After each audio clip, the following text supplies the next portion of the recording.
Tusikubali kutenganishwa na siasa, tujirushe kwa mashimo, miaka 5, miaka 10, tuishi tukiregret kama watu wa Mount Kenya. I listened to one of us argue that this country is likely to be taken to peril, that we are likely to default and get payment.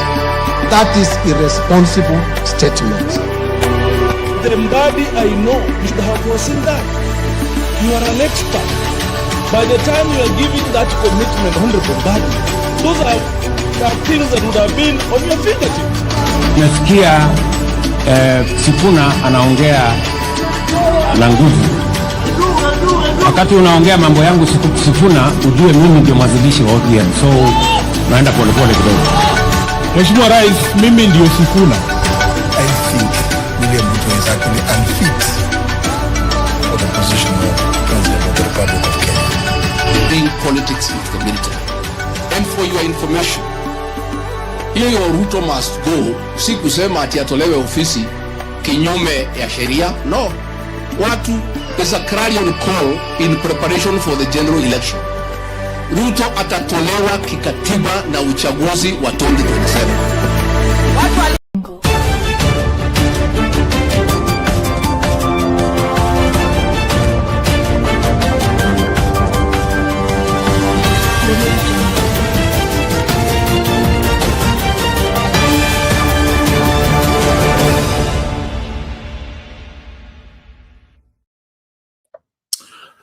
Good evening, ladies and gentlemen. Welcome back for another amazing moment, another amazing episode. Remain to Miss Eva Shadizo, and I will be hosting for tonight Political Open Forum show. And I want to welcome you humbly. Feel part and parcel of this as we are moving on swiftly. Please tell me on the comment section if you're getting me, and it will be good and it will be great so that I can also hear from you. And I'm ready to hear from you as you also hearing from me. This tonight we have a conversation, and one of the conversations that we're having tonight, we are checking about the stories of the issue of the day, thereby we'll be breaking out the deeds and the deed of the day. And apart from that one, we'll be checking out the headlines hitters of the day. And apart from the headline hitters, we'll check about also our government and what has inspired. I want to eat and also the breaking news. So thank you for the ones who are watching. Please invite somebody to watch with. The number of the voting is still limited a little bit, but I want to urge you or to ask you, please invite somebody to watch with so that we can watch together and we can move together as we are checking out this, because this is where home of everyone and this is where everyone belongs. I want to welcome you all, feel part and parcel of this as we are moving on swiftly.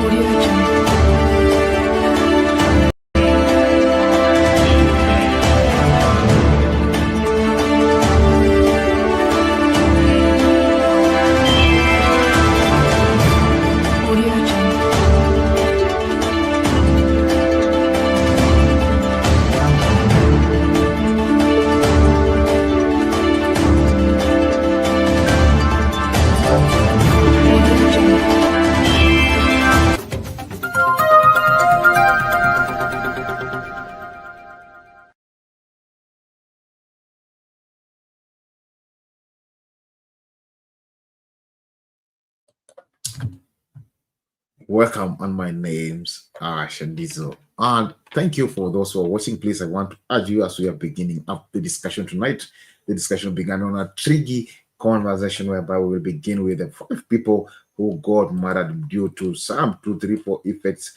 Watch one of the breaking out of the day. Apart from that one, we have a lot of today on my desk, whereby there's a lot of things that has happened tonight, and we'll be checking one after another. Okay, so parts of the thing that has happened tonight, 5 people are killed over a piece of land, which is one of the stories that we'll be checking out today. Kindiki is confessing, defending the country, and defending that our nation or Kenya Kwanza will protect every amount and make sure that every Kenyan get equal rights and get maendeleo every corner. So apart from that one, we'll be checking also other details that has been spoke about due the day as we are beginning out this another day, this amazing Tuesday. I know you are watching us and this is another amazing Tuesday in East African time. So I'll be checking more details about that and also checking about the story of police. This police stories has been hitting in the headline very soon, most of the day, because we're having such a communication whereby they're saying that there are some police have been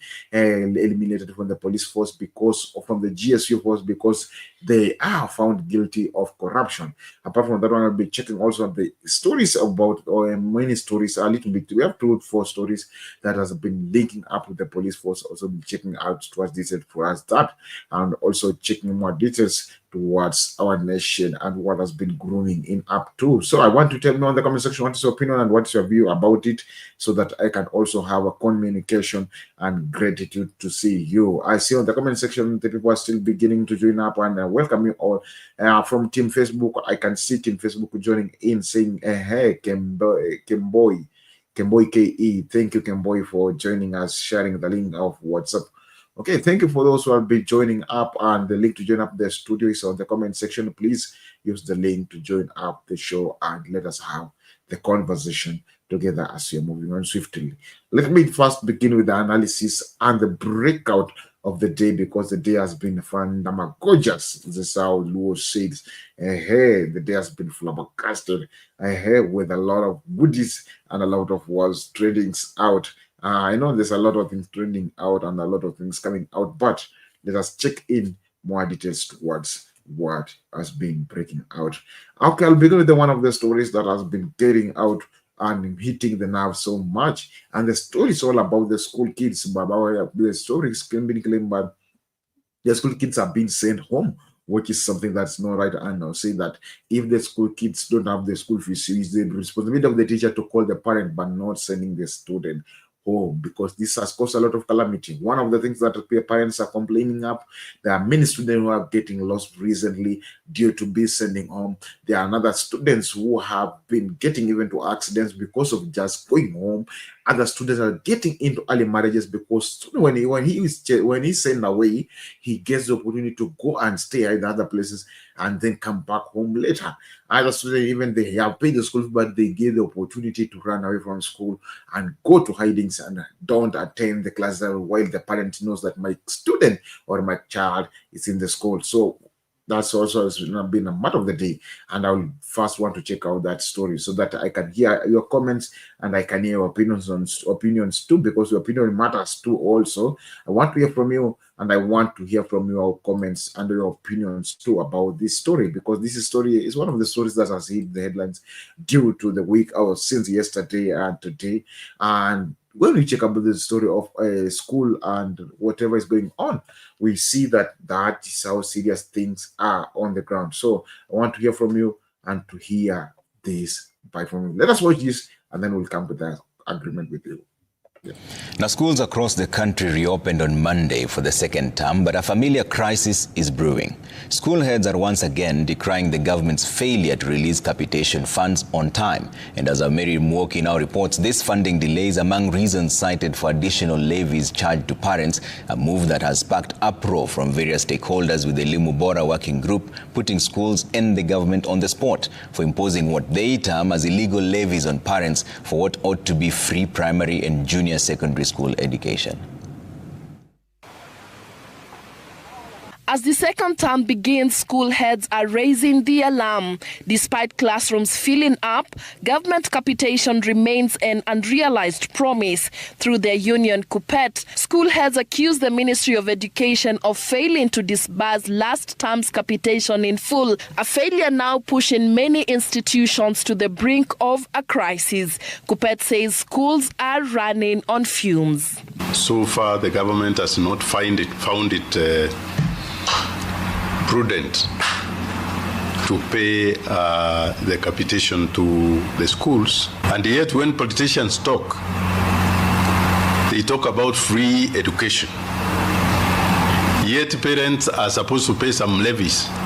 KUPPET says in order to keep schools running in the absence of government funding, head teachers are forced to impose additional levies on parents, a move they insist is necessary for survival. Nturima warns that without urgent interventions, basic functions will collapse. Principals have no options, because if there is no food in school, that is a recipe for chaos. They will have to charge, because how do you run the schools? And when you close early, you are punished. Parents are siding with school heads, urging the government to release funds promptly to avert disruption. Serikali haipeani pesa yenye inatosha kwa shule. Yenye inapeana mwalimu mkuu akienda kupanga hata itoshi ya kununua elimu. Wamepata shida sana kupata capitation kutoka kwa serikali. Serikali inakawia sana mpaka hata muhuri unaisha bila kutumana hii. Lakini hii ni shida ambayo inaletwa na serikali. The Elimu Bora working group that specializes in education matters slammed schools for imposing illegal charges, but with capitation delays now a constant, school heads insist they are left with little choice. Mary Moki, Citizen TV. That's what has been heating up for the schools, and that's what's trending out for the school. We're having a lot of conversation about what's going on in our school. I would like to just take more details to what's going on in school. And today, that's one of the reports that people have been speaking all about so much. I want to hear from you. What's your opinion too about this story and the story of about the schools? I see on the comment section Tony Muhammad saying hi Shadizo and everyone. Thank you. I hope we're getting the greetings from Tony, saying also let us like the video, let us share, let us like the video, let us share the video, and let us have the conversation together. Please let us join up the show, and it will be good and it will be better. Thank you for those who are still joining up. I want to hear from you and I want to listen from you. Please send me on the comment section. I'll be also reading it today, and I'll be also checking more details towards that also. So I want to welcome you all. Feel free and feel part and parcel of this, because this is where you belong and this is home of everyone. And this is where everyone belongs. So I want to hear from you and from here every Kenyan the story about the school and the school fees. So I want to hear about it. Is it right to send kids home because of school fees, or we have another dimension or another things that we can use to do and to know that everything is intact without chasing our kids at home? The kids have been sending at home, they are being sent from school, going home. That is so bad. Because this, I'm telling you that the complaint is getting mad, is getting worse, is that they're saying that other kids, even at the time that they're going home, some get accidents on the way, others are being killed on the way, others are being kidnapped on the way while they are going at home. So those are the things and the consequences that they are being recently being faced with the kids who have been going to school. So tonight, Trevor Mbijo had a conversation with a little bit some panelists who had the conversation with Trevor. Briefly, let us check out this panelist and the analysis, and then I'll be reading the comments from the Kenyans on all about this story of the school and what is going around the school. Please use the link to join up the show so that we can have the conversation together. This is the conversation, and this is how the conversation has been. Let us check it out. Why we did this survey is because of what we started observing, that there seems to be a number of children being pushed out of the system. And they're being pushed out at even very tender age. With the CBC coming in, every time that there's a transition, somehow we are losing these young ones. We are losing the children. And so we started by wondering what could be the contributing factors to this. And we focused on, can we look at the financial issues? And so for us, we cast our net because we did a survey on 370 schools countrywide. So the situation is almost the same everywhere. But some schools are actually making the problem to be so dire that you start wondering whether children within the catchment area would be able to afford. For instance, when you ask a parent to come with 15,000 to 25,000 on admission, where do you expect that parent to get the money? Many of the parents there, Mama Mboga parents, Baba Ugali, let me also call them like that. Many who are really struggling just to place Ugali on the table. But you're asking them to pay so much. But even before you reach there, I don't know whether our people, the public, should be made aware that within the framework that Kenyans themselves gave to govern themselves, that is the constitution of this country, they decreed and declared that education is a fundamental right, Article 43.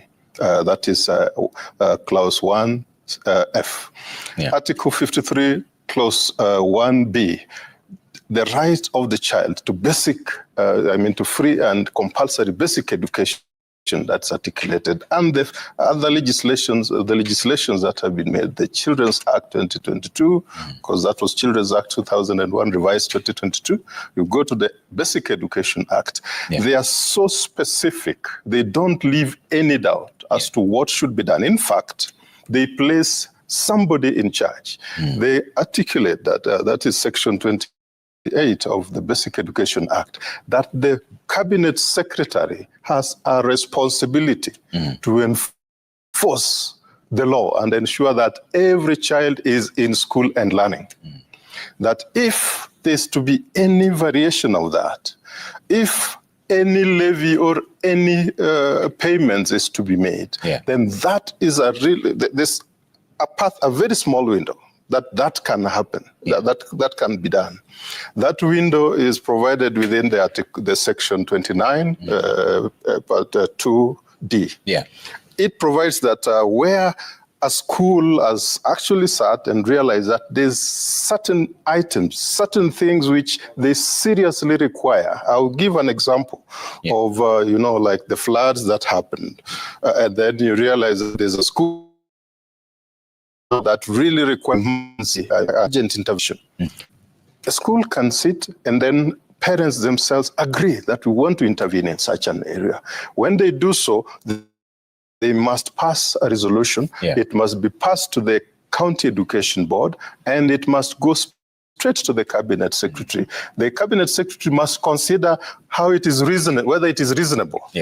So that is not arbitrary. But if that doesn't happen, then it creates, unfortunately, our survey has indicated that that small window has now been opened into a big door.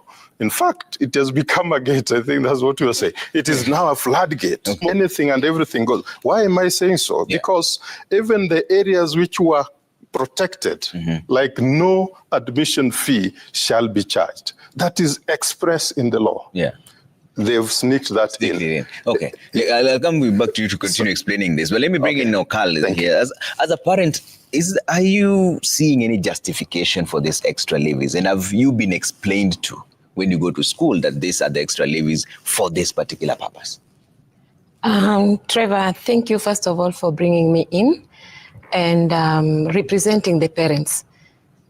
Being a Monday, you're doing your Monday reports, I would want to first of all tell the government, give them a report that parents are not happy. Parents are really yoked by the injustices that we are feeling that the government is doing against us. Because we as parents, we get to a point where we think and take actions concerning our children, because it is our responsibility as parents to see to it that our children are having their education as usual. But the government has failed us. You know, we expect the government to be giving out money that is in form of capitation. And when the government has failed to do so, or when they do and they lag a lot, like even right now, the capitation that was supposed to be done last term has not been done. And this leaves us in a position where we are asking ourselves, my child is my burden. What is the way forward for me? So in this case, as the schools are also struggling, then you're left with no option. The child is yours. What are you supposed to do? That is now when we get into agreements with the teachers, because these monies, they don't just collect them from nowhere. Mr. Ruto here has explained how it's supposed to be done. And when the school has not been receiving the money, I need my child to go to school. Education does not wait, Mr. Trevor. What am I supposed to do as a parent? So the government has failed me. I have a child to take to school. You have not given money. What option do I have? I pay tax as a parent. I am a mamboga, that one that was promised, that when we get to power, we are going to take care of these issues. then the welfare of my child is put at risk. What other option do I have?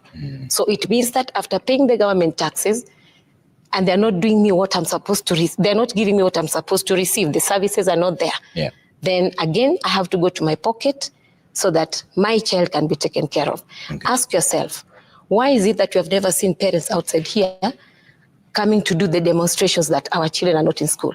It's because we have been forced now to take care of them in ways that are not supposed to be. The government has failed us. That is the truth. And I'm telling the government that as parents, we are not happy. We are watching. Remember, there was a time that the president said that wajinga waliisha Kenya. It is true. We are not stupid parents. Trevor, a majority of parents in this Kenya, the largest working force in Kenya, are teachers. So you can't tell me that these teachers are stupid. And these very teachers are the parents. So we are hurting. We are not happy. We need a change into these things. Policies have been put. These policies are going through a very poor oversight. So what options do we have? Remember, the child is mine. So I carry the burden, but with a very heavy heart. We'll discuss that in just a bit, because there's an argument that, as much as the child is yours, then the responsibility comes back to you. But let's hear what Mr. Obuhatsa has to say, because you're the national chair of the Parents Association.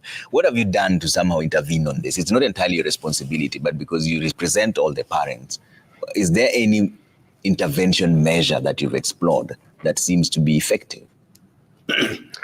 Trevor, thank you very much. And my colleagues, Boaz, and my parents, these are parents, and they are talking.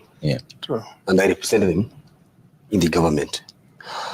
Now, Trevor, the issue here is what you hear them saying, that what is the cause of this calamity? Where is it coming from? Before a principal collects money from parents, there should be a reason why he's doing or she's doing that.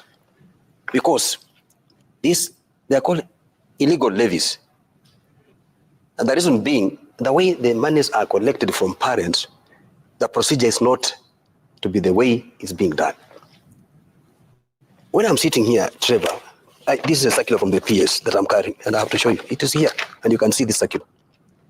This is the circular which was released after I spoke to the former PS, Belio Sang, about issues of extra levies being levied on parents illegally by school managers. And the PS released a circular on the 8th of February 2023, because I took over the office in 2022, August. And the circular clearly states here in Regulation 44 of the Basic Education Act 2013 that no institution is allowed to levy any extra payments on parents other than what has been levied in the CS circular, which is the school fees structure given to the public. So besides that, any other form of payments that are being asked from parents could be termed illegal, first, if the parents themselves are not involved.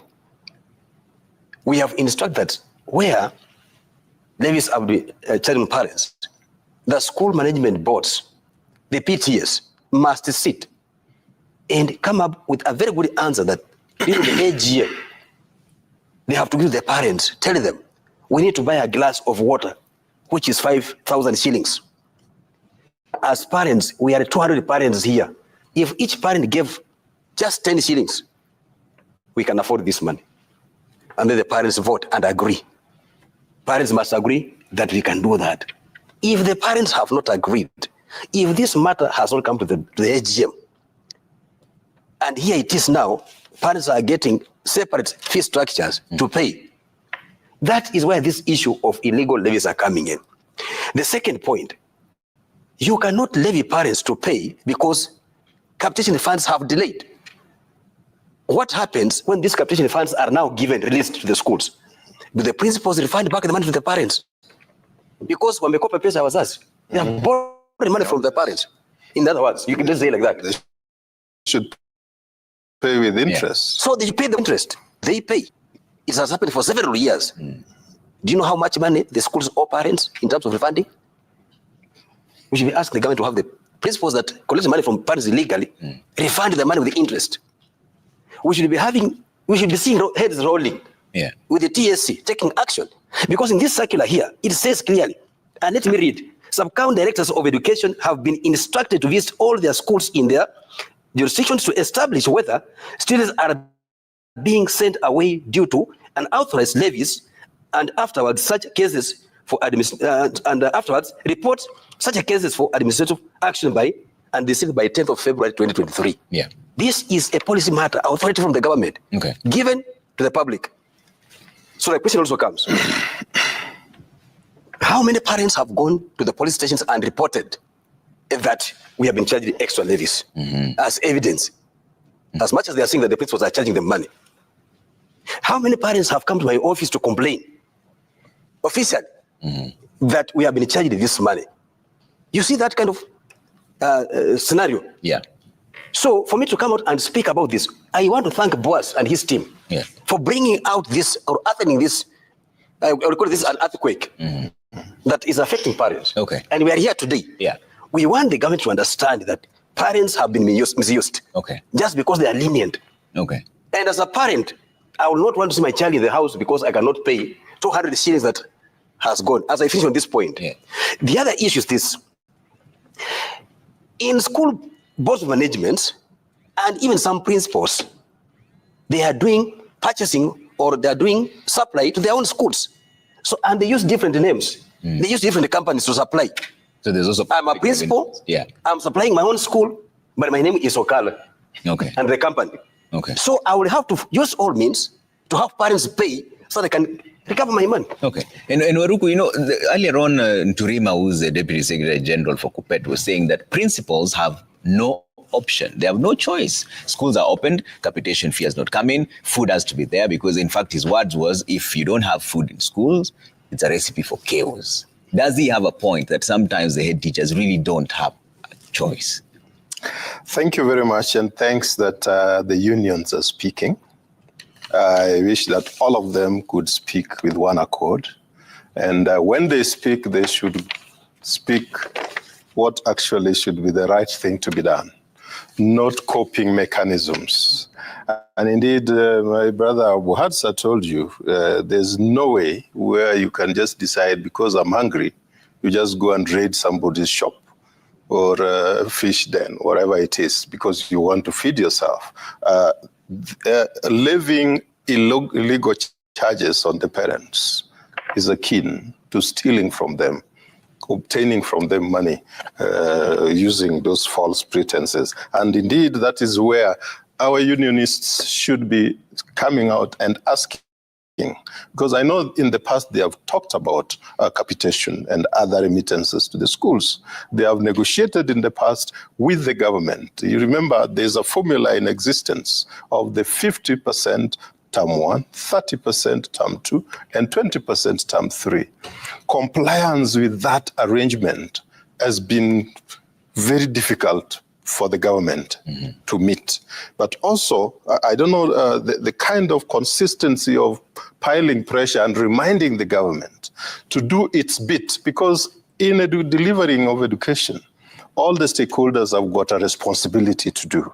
So, Trevor, the question you're asking me would make me now bring this into a wider context and actually indicate that the leaders that are supposed to help address this situation actually know that it exists. It's a problem. Right from the topmost, the president himself. In fact, I remember early last year, 2024, the president did talk about illegal charges and directed that no such charges should continue. But you see, just verbal talks without concrete action, that's political rhetoric without concrete action does not help.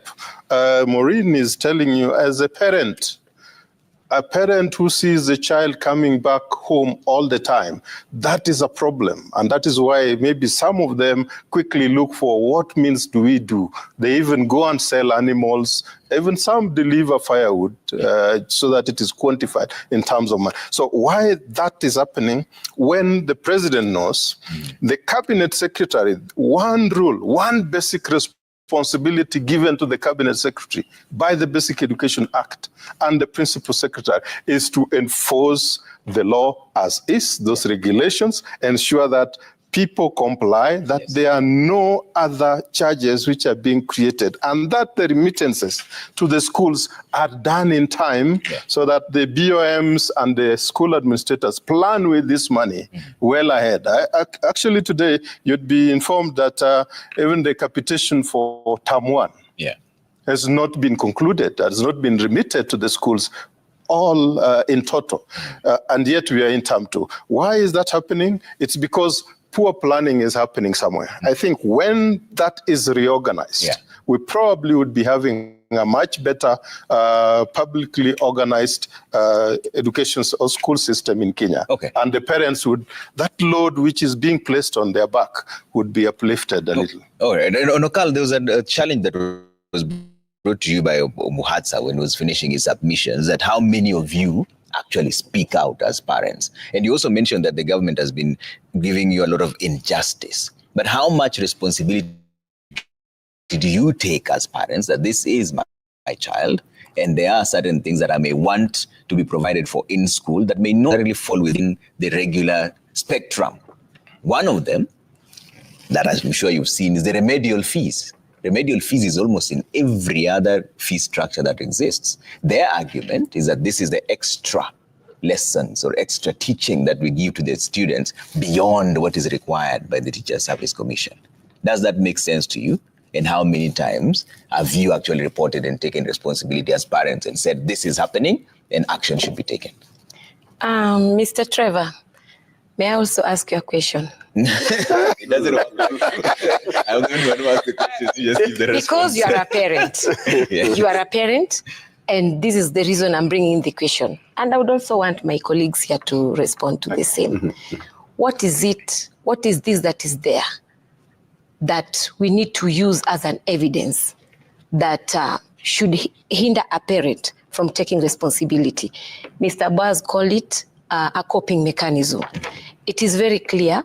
Your child is in school, or our children are in school. The Kenyan child is in school. And at school, the money that the government is supposed to remit has not been remitted. And therefore, the head teachers are crying. It is evident. The head teachers are crying, and even sometimes thinking of closing down the schools, which of course they cannot do because parents do not see the need of those schools to be closed. So do you expect me to go to a police station to report that I've been asked for this or that? I can't. What I'll do, I've told you that my child is my responsibility. If the government has put up laws and said that this kind of money is not supposed to be paid, the admission fees, they're all put in the policies. I've been told that they're not supposed to happen. And then the same government has also given a window that in such a circumstance, parents are supposed to come together and agree. So what am I supposed to do, or what are we supposed to do as parents of that school or as parents in Kenya? We look for coping mechanisms. And this is where the government also takes advantage, because they know they hold the money. After they've held the money, they know that these parents are going to do the same. But it doesn't matter, because even when we make noise, the PS will come and tell us that money has been remitted. It is done by word of mouth, but on the ground, the money never goes to those schools. And if they come late. And again, if they come, they don't come as it has been planned. Okay. So one thing that I want to tell you is that this nation, Mr. Trevor, has very great minds. But these great minds are deliberately putting Kenya down. They are suppressing the welfare of a Kenyan child. I've gone around schools, of course not all, but many, because we do initiatives concerning the welfare or the well-being or the welfare of the children. Yeah. And we realize that these children go through so much. You can imagine, I am told that I'm not supposed to pay the levies. That money is not there, meaning that I have to sit with my child at home. Yeah. When I sit with my child at home, so many things are stopped. Worse enough, if this child is in school and has been sent to come back for the school fees, there are so many dangers, so many vulnerabilities to this child. This is where we lose our children to early marriages. This is where we lose them to rape cases. This is where we lose our children to drug abuse. This is where we lose our children to maybe even accidents, because some of them get down by borders. They get knocked down by borders, and then you're told, come for your child who has been hit by maybe a hit and run, motor, whatever. And we get to have these children suffer so much. Okay. So the government has made laws that the government itself is not protecting. So I am boldly saying as a mother that it is the government that is hurting our children. Okay. The government is pretending to have given policies. They are not protecting those very policies.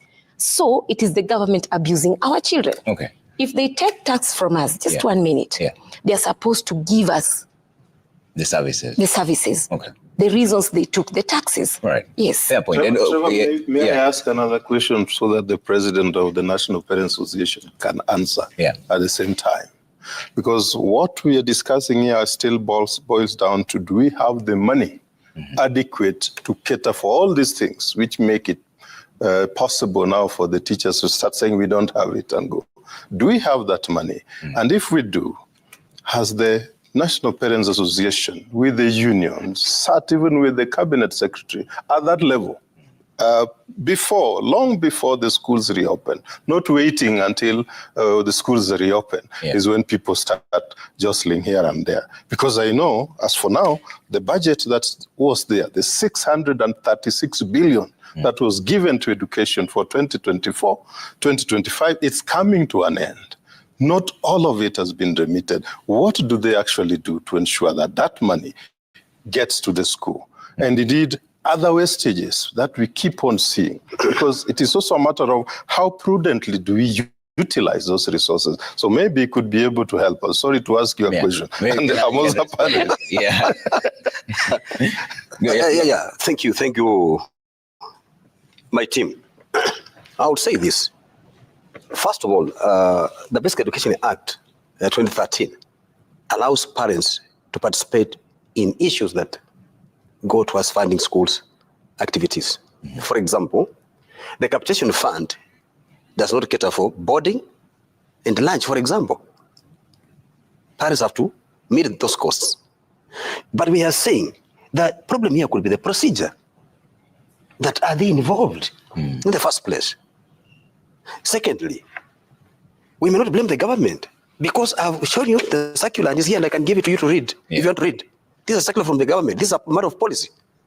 And this is a serious matter that anybody collecting money from parents without authority is committing an offense. So here, parents have roles to play. For example, if the school does not have a fence or a gate, the school board or the PTA has authority to call parents, discuss that, and share the responsibilities that this school does not have a gate, there are people trespassing the compound. And to stop this, as parents, we have our role to play. We can contribute money and do the fencing of the school. We have done the costing as the board, and this is the amount we require, is 3,000, and each parent paying 10 shillings is not an offense. And they have to vote and agree. I've said that. Now, the problem is that when the parents agree to pay 3,000, the 3,000 is multiplied by 20 million. And it's divided among the parents.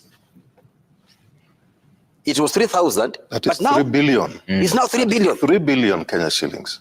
That the parents have to go to meet and pay. It was 3,000. And the parents will go back and ask, why are we being asked to pay 20,000 for the fence when it was 3,000? If they ask, an enmity arises between the school management and the parents, and the revenge goes back to the students. So after agreement, there's also blackmail. Yes, so the parents retreat. As much as they are willing to support, they fear. Because now the figure has been inflated. We go and ask, is your child who suffers? So the parent retreats. So what is the solution? Secondly, let me come to this point. There is no head teacher who is allowed to dare send a child out of a school compound when the child has just crossed from the public fence outside to the school perimeter wall inside that is protected. And yet it happens. And it happens. It happens all the time. I'm the chair of parents. Yeah. I work in towns. I was in Kisumu. And I met children in the streets walking during school days. And I asked them, why are you here? And they said, we have been sent home because of school fees. Trevor, who pays school fees?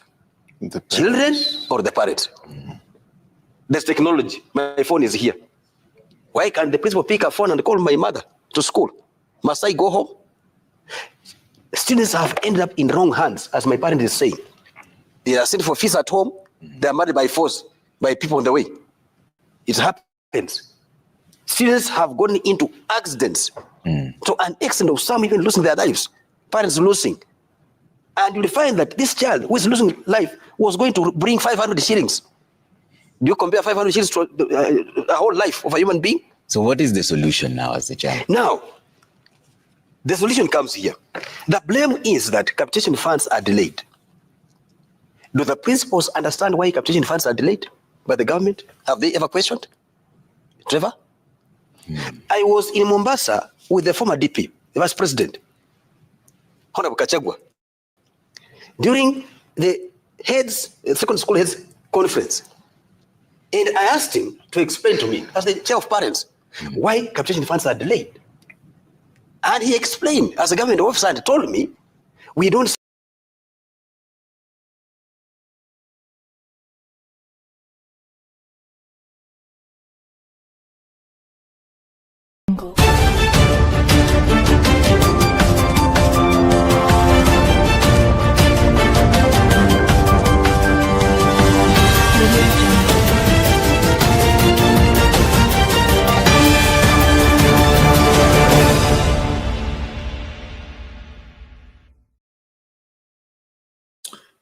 This is what is cooking in political open forum show. And that's what is it. I've seen that the commitment and what's being spoken all about, saying that this is what is being done, supposed to be done, this is what is supposed to be done. We will be checking on this so that I want to hear from you and your opinions too, because they matter to me too, as we stay it all down. Let us check out this as we are moving on swiftly, because everything is systematically one at a time. Let's check out this. Now, human rights organizations are now demanding the arrest of security officers exposed as the killers of 3 young people during the invasion of parliament during the June 25th Gen Z protests last year. A BBC documentary has identified 3 officers, naming one specifically as having taken part in the brutal murders near parliament at the height of the Anti-Finance Bill 2024 demonstrations. And as Brenda Wanga now reports, Interior Cabinet Secretary Kipchumba Murkomen says that the government will issue an official response to the documentary's revelations on Tuesday. Was there any reason to spill blood on the grounds of Kenya's parliament? The BBC documentary Blood Parliament picks out security officers believed to have instructed officers to kill, as well as those who pulled the trigger and killed 3 young men as the anti-government protests peaked in June last year. That one will be coming up totally on the next episode, so please don't go away. That one is cooking and is coming for the next part or the next show. They don't go away. So when I tell you that today we're having the other dimension, we've been having segment, one from segment to another, and another to another. Let us check out these investigations.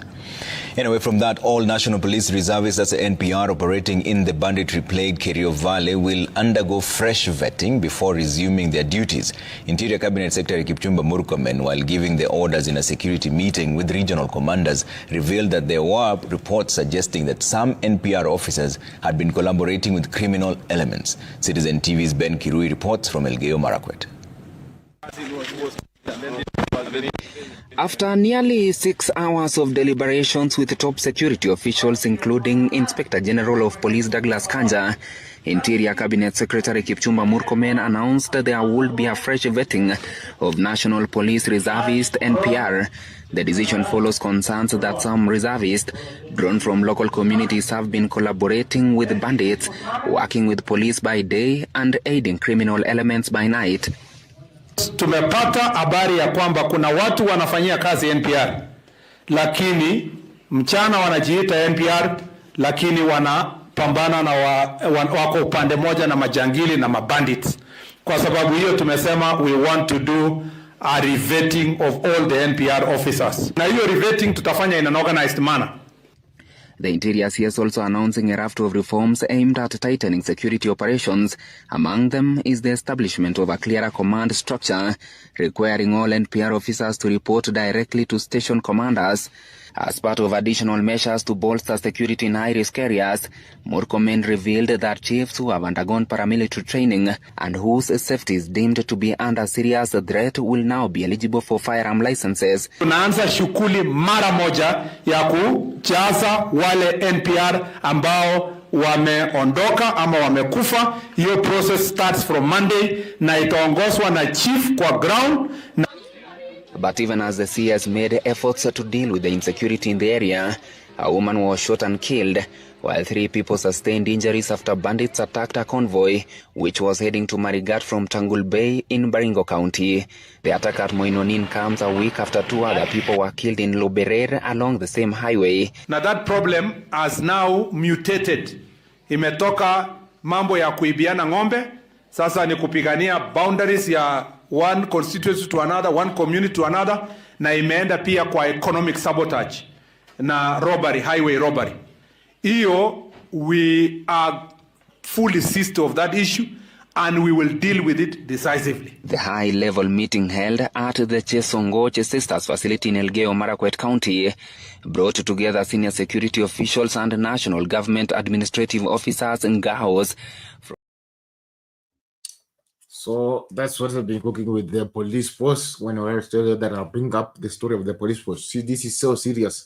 If we are doing like this, or if we are having such like things that happening inside the police force, and we are supposed to be going there for the security, this is so weird and it's so sad.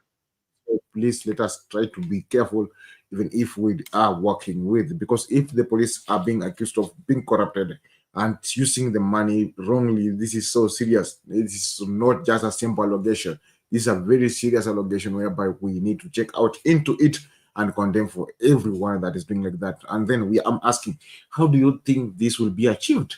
And how do you feel like, even if there was really saying that they're supposed to do A, B, C, D, how will it be achieved? How do you spot that this police is corrupt, this one is not corrupt? Just give me your opinion and let me listen to you, because this is so serious. This is so serious. If we can be living in a nation whereby we can be dying, having a commotion, having been threatened, and that is it. That is too bad. Okay, let us drop that. Let us check about one of the headlines of the day, whereby 5 people are killed, and also other officers being detained inside the hospital due to eruption that was come up today inside somebody's field. Let us check out this. Watu 5 wamepigwa risasi na kuuawa na maafisa wa usalama kwenye zogo lililozuka eneo la Ang'ata Barikoi, kaunti ya Narok, kufuatia mzozo wa shamba. Mzozo huu uliosababishwa na ardhi ya ekari 6,000 ulisababisha watu wengine 10 wakiwemo maafisa wa GSU kujeruhiwa. Na kama anavyotuarifu Crispin Otieno, hali imesalia tete kutwa nzima kufuatia mzozo huu.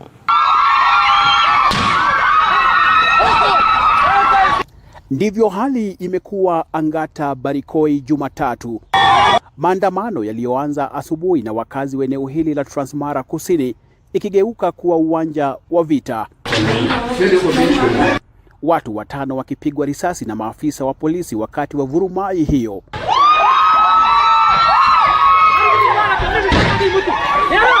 Miili ya 5 hao ikipelekwa katika hospitali ya Ang'ata. Live bullets kwa wananchi ya Kenya. Sisi ni wenyeji wa Kenya hii, na shamba ni yetu, na tuwezi toka katika hii eneo. Watu wanawawa bure. Akia Mungu, watu wanawawa bure kwa shamba yao. Mtoto mmoja kwa pamoja na vijana hawa wawili wakiwa miongoni mwa walionusurika kifo kwa tundu la sindano kupitia mtutu wa bunduki. Sisi tulikuwa tunapalilia. Kidogo kidogo tunasikia mlio wa risasi. Kidogo kidogo watu wameanza kupigwa ovyo. Ni maofisa tu wa serikali, sababu hatukuwaona ni akina nani, lakini sikuwaona ni akina nani, lakini niliona tu ni watu wa serikali ndio walitupiga marisasi. Kulingana na examinations ambazo tumeweza kufanya, no wamepoteza maisha kulingana na kufucha damu kwa wingi. Hali ikiwa mbaya zaidi katika hospitali hii pale wananchi waliojawa na ghadhabu wakitaka kuwakabili maafisa wa GSU waliojeruhiwa kwa mauaji ya wapendwa wao.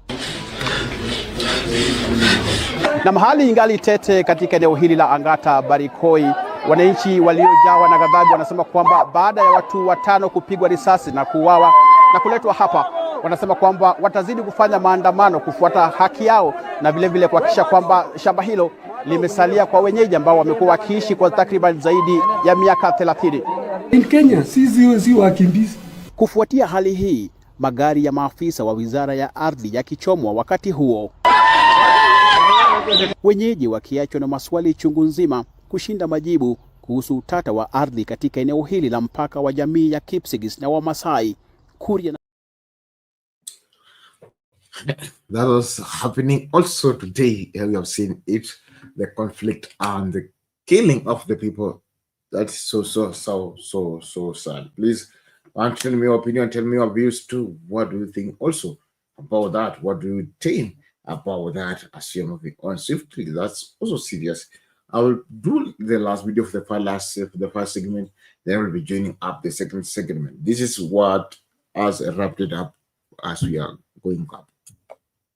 Now, Deputy President Kithure Kindiki has assured Kenyans that no part of the country will be left out in the Kenya Kwanza economic agenda of transformation.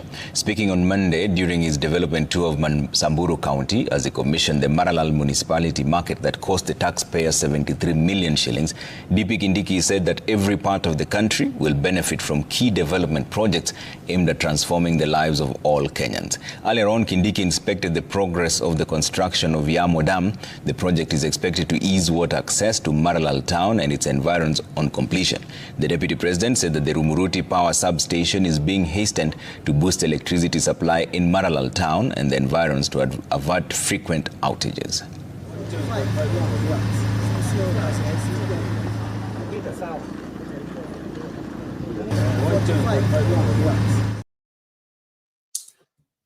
That's what Kindiki has spoke all today, and I'll be listening to you. So what's your opinion and what is your comment?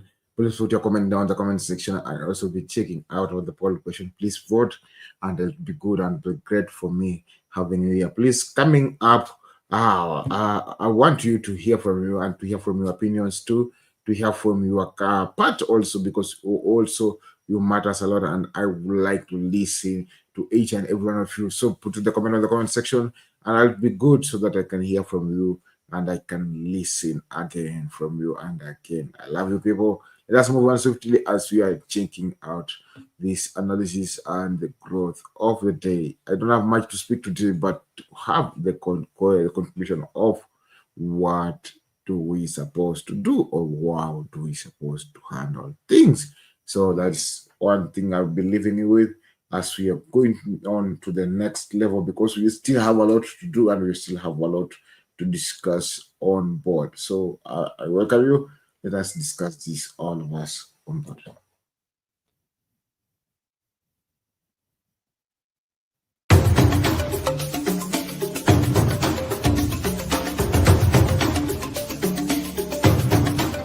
You are watching Sound Candy Talk live.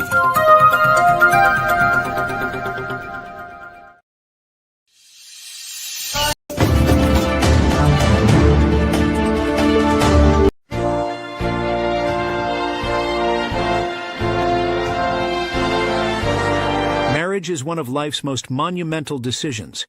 It's not just about the wedding day or the ring. It's about committing your heart, mind, and soul to a lifelong partnership.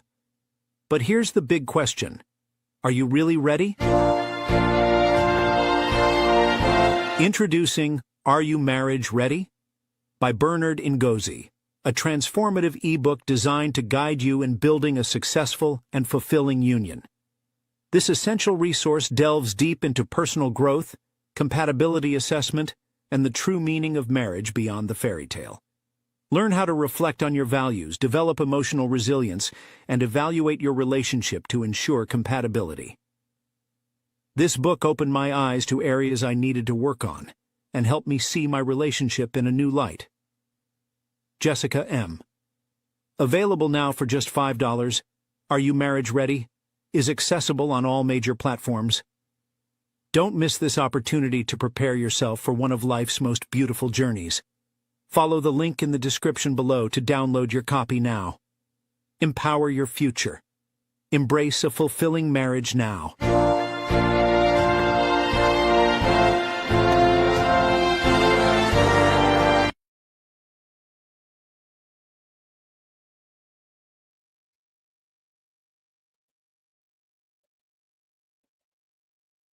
So that was cooking. Let us round up with this story as we are moving on swiftly together.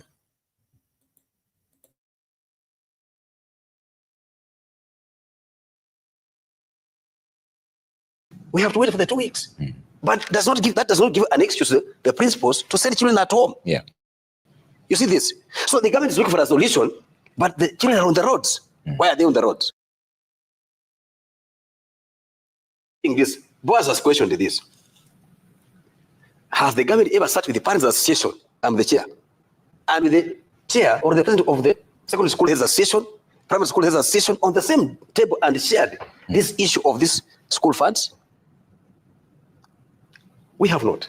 Personally, I have not seen that. Okay. We are asking the government to go in that direction. Yeah. If the capitation funds are going to delay and fail to reach school on time, we want the secondary school heads and primary school heads invited and other stakeholders, even 2 or 4 parents, to sit in and hear this. All right. That the capitation funds will be delayed, but at the end of the day will be paid. Don't send children at home. Now the question is, how do we feed the children? Yeah. How do you do what? Feed the what? The children. If parents are willing to carry maize and take to school, why should the school heads demand for money? Hard cash. Their parents want to take food to school to support. Their parents want to take fire to school and support. There are those who can even sort the chicken at home and take to school. Yeah. But the principals will say, we want hard cash. Why do they want hard cash? Secondly, on which account is this money put? Do you have those accounts tabled before the AGMs for the parents to see that this is the money that was collected for this term, and this is what we spent, and this is the balance? Parents, can we decide on how to go with this balance? Yeah. Is it done? It's not done. It's not happening. Okay. So, yeah. The last point. Do parents have information? Do they have access to information? Like now, this is critical information that parents should be having.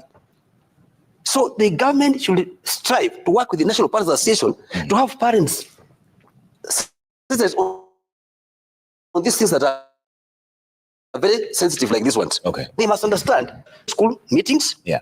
And by the way, if you go to school meetings, you'll find there are house girls and groundsmen and female parents only in the meetings. Male parents don't go to the meetings. Now, when it comes to the issue of now paying the funds, they are saying that there are extra levies. Yeah. Now there is the voice. But they never go to meetings. Okay. So parents must attend the meetings. There's a lot of feedback coming through, and we're also pressed for time. So let's read some feedback, and then I'll give you each just a minute for closing remarks because we're running out of time, and I know you have something to say. Let's bring up the feedback really quick and see what you're saying at Trevor Mbija at Citizen TV Kenya. Use the hashtag Monday Report. Gabi says, I'm the victim here. Some teachers used to go to the extent of checking our pocket. And if he found enough to purchase ream papers, he would forcefully make the purchase. He didn't care whether it was school fees or pocket money. Parents are being robbed blind with these reams of printing papers, motivation fee and remedials fee. This is lining pockets of greedy prince of capitation funds, and even when disbursed, not all the amounts reach school accounts. How then are schools expected to run effectively? Sympathize with the principals. Don't blame them. Okay.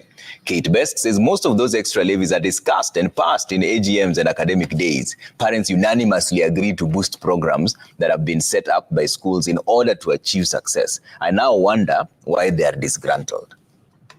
Mwaniki even says that when education becomes a transaction between desperate parents and opportunist officials, the dream of national progress dies. Delayed capitation and illegal levies are twin scandals Kenya must confront. Kane says, please do not ask parents to report such cases to the police or education officials. The intimidation that follows for children of such parents in those schools stinks to the high heaven. Jim says the illegal levies being condemned is actually supported by parents themselves. They are the ones who pass the monies and are mostly for extra classes for early mornings, evenings, and weekends. If parents depend on 8 to 4 classes, the list will fail terribly.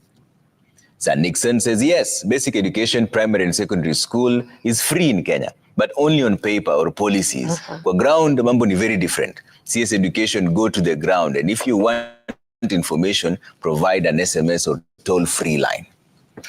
Waruku, closing remarks, and you heard the sentiments of the people.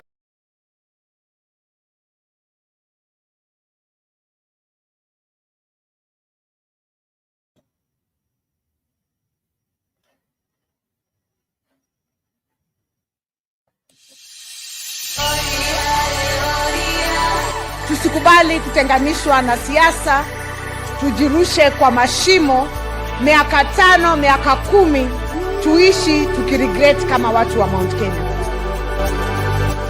I listened to one of us argue that this country